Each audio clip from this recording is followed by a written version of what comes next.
Hello everyone, and welcome to Total Television. Next summer, there's going to be Carnage. 2018's Venom was an undoubted victory for Sony's own cinematic Marvel universe, concentrated on characters from the Spider-Man comic books. But going into Venom 2, there are many questions still on our minds about the Sony sequel. What do we know already? We know the official name of the comic book is Venom, There Be Carnage, with Woody Harrelson playing Cletus Kasady. The movie will also feature the comeback of Michelle Williams' Weying and Naomie Harris, reportedly playing Shriek. But what about the details that make the movie exclusive? That is the key question of the summer 2021 movie we are dying to know the answer to. That is why today, we are going to discuss 6 questions Venom 2 needs to answer.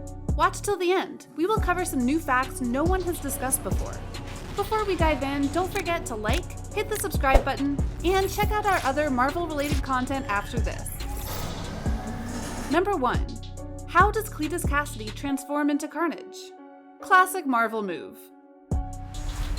After the credits in Venom, it's announced that Eddie Brock has scored a big interview with Cletus Kasady. The guy is in a maximum security prison.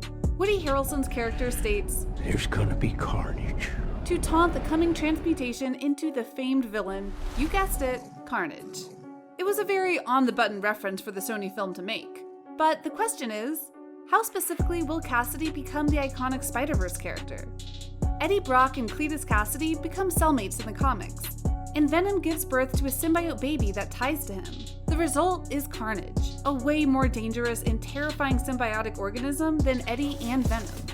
From the 2018 film setup, one might imagine Venom's offspring bonds to Cletus while Eddie writes his up-close exposé on the serial killer. Still, we're certainly curious how the movie will end up handling it. Number 2. Will Eddie Brock and the symbiote finally get along in Venom 2? When Eddie Brock and Venom mix together, it is not a relationship Eddie is up for. A toxic relationship, if you know what we're saying. Still, by the end of the film, the pair are inseparable. Brock holds Venom around because they've worked out their roommate situation, and he must enjoy the strength that comes with having him around. Instead of the symbiote swallowing heads left and right, he only appears when it's right to. Like when someone triggers a gun at a liquor store at the end of Venom. On second thought, please.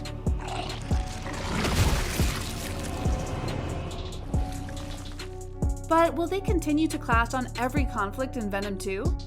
They seem to have stopped fighting for now, but the sequel needs to probe into how their relationship can last. Eddie Brock is a reporter, and Venom is a murderous alien after all. We are Venom. They may have different goals in their lives when push comes to shove. Number 3. Will Eddie Brock and Weying come back together? In Venom, fans go on a bit of a heartfelt roller coaster with Eddie Brock as he deals with a breakup with Michelle Williams, played by Weying, and finds another man. But by the end of the film, there's a glimpse of hope for the pair. Although Anne continues dating Dr. Dan Lewis, Eddie talks with her for some time. Anne is impressed by the personal interview Eddie has nabbed to start getting his journalism interview back on track. She believes Venom is out of his life, but oh boy, she does not know.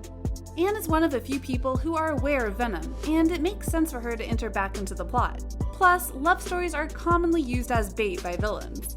And since there's the famous storyline of Weying becoming She-Venom in the comic books, perhaps Venom will make extra offspring bond with her, so Eddie's sweetheart can also have the powers of Venom. Number 4. How does Naomie Harris's Shriek come into Venom 2 universe? The only new character expected to be presented in Venom, There Be Carnage, well, at least that we know about, is Naomie Harris's Shriek. In the comic books, Shriek is kind of like Cletus Kasady when he breaks out as Carnage. Shriek talks him into accompanying her, and the pair becomes the Bonnie and Clyde of the Spider-Man villains. Her backstory is a sorrowful one that includes a childhood of abuse and drug addiction. But her powers include being able to generate sound waves that allow her to cast blasts and levitate. She also has dark compassion and telekinesis under her belt. In the famous Maximum Carnage Spider-Man storyline, Shriek helps Carnage by using her dark empathy to make New York City mad, and he wreaks havoc on its inhabitants. Will the story plot of Naomie Harris's Shriek serve a similar road, or be totally different? Number 5. Will Venom be able to defeat Carnage all by himself? Let's move on from the Shriek question since Carnage already has help on his rampage, and he's already more powerful than Venom is. How is Eddie Brock going to beat the serial killer's pair on his own? Our guess is he gets help from Weying if his ex-girlfriend does become She-Venom. But will that be enough?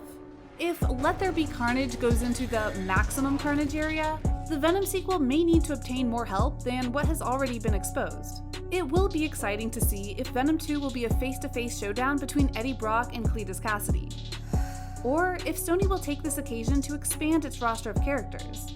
But if the movie will be similar to the comics, Venom cannot take down Carnage independently. If you want to talk about a great showdown, we could even see the appearance of Spider-Man helping Venom defeat Carnage. This will definitely drive us, fans, crazy. Number 6. Is Venom 2 combined with Sony Spider-Verse or the MCU? This, of course, leads us to the final question. Will Venom bend with Tom Holland's Spider-Man? Since Tom Hardy's Eddie Brock joined Sony's universe, audiences have pondered if the character can really stand on his own without Spidey pairing up. Venom has set up Eddie as the positive hero in the Sony universe, so there is a chance for them to team up against Carnage in the coming sequel.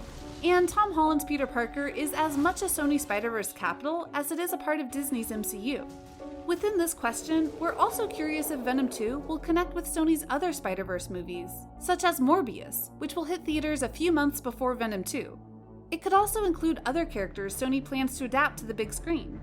Venom: Let There Be Carnage hits theaters on June 25th, 2021. Well, we hope it does. The cinema industry struggles nowadays, and if it does, the movie will indeed enter the top 10 films of 2021.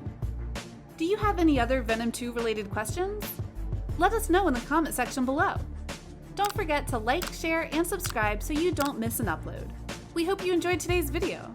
Thank you for watching Total Television, and see you in our next video.